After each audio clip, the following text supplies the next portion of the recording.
വെളുപ്പിനെ ഒരു മണിയായി ഞങ്ങളിവിടെ എത്തിയപ്പോൾ. ഞങ്ങൾ എല്ലാവരും വന്നു. സ്ട്രേറ്റ് വേ കിടക്കാമെന്നൊക്കെയായിരുന്നു ഞാൻ വിചാരിച്ചത്, കാരണം വെളുപ്പിന് 1 മണിയായല്ലോ. പക്ഷേ ഞങ്ങൾ വന്ന് വർത്താനമൊക്കെ പറഞ്ഞിരുന്നപ്പോഴത്തേക്കും 5 മണിയായി.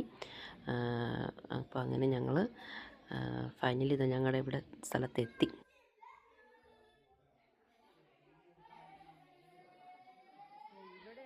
ഇവിടെയാണ് അടുത്ത 4-5 ദിവസത്തെ ഞങ്ങളുടെ സ്റ്റേ. ഇതാണ് നമ്മൾ താമസിക്കുന്ന സ്ഥലത്തെ നമ്മുടെ മെയിൻ ഒരു വ്യൂ എന്ന് പറയുന്നത്. നല്ല ഭംഗിയുള്ളൊരു വീടാണ് നമ്മൾ ചൂസ് ചെയ്തത് കേട്ടോ. ശരിക്കും നമ്മുടെ നാട് പോലൊക്കെ തന്നെ ഇരിക്കും. ക്ലൈമറ്റ് ആണേലും നല്ല ഇതാണ്. പിന്നെ ദയ്യൊക്കെ കണ്ട് നമ്മുടെ ഇടുക്കി ഹൈ റേഞ്ച് ആ ഭാഗത്തൊക്കെ പോലെ വീടുകൾ പോലൊക്കെ തന്നെയാണ് ചുറ്റുവട്ടമുള്ള വീടുകളൊക്കെ ഇരിക്കുന്നത്. കണ്ടോ, നല്ല ഭംഗിയാണ്.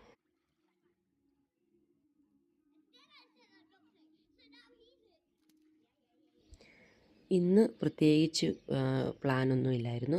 ജസ്റ്റ് റെസ്റ്റ് ചെയ്യുക, റിലാക്സ് ചെയ്യുക, അടുത്ത 2 ദിവസത്തേക്ക് റെഡി ആവുക എന്നുള്ളതായിരുന്നു നമ്മുടെ പ്ലാൻ. പിള്ളേർക്കുമൊക്കെ ഒന്ന് റെസ്റ്റ് വേണമല്ലോ. അപ്പം അങ്ങനെ ഇന്ന് വീട്ടിൽ തന്നെ ഇരുന്ന് അത്യാവശ്യം പൂൾ ടൈമൊക്കെ എൻജോയ് ചെയ്ത് ഫുഡൊക്കെ ഉണ്ടാക്കി കുറച്ച് ഡ്രിങ്ക്സൊക്കെ ആയിട്ട് മ്യൂസിക്കും ഗെയിംസും ഒക്കെ ആയിട്ട് ഞങ്ങളവിടെ സ്പെൻഡ് ചെയ്തു.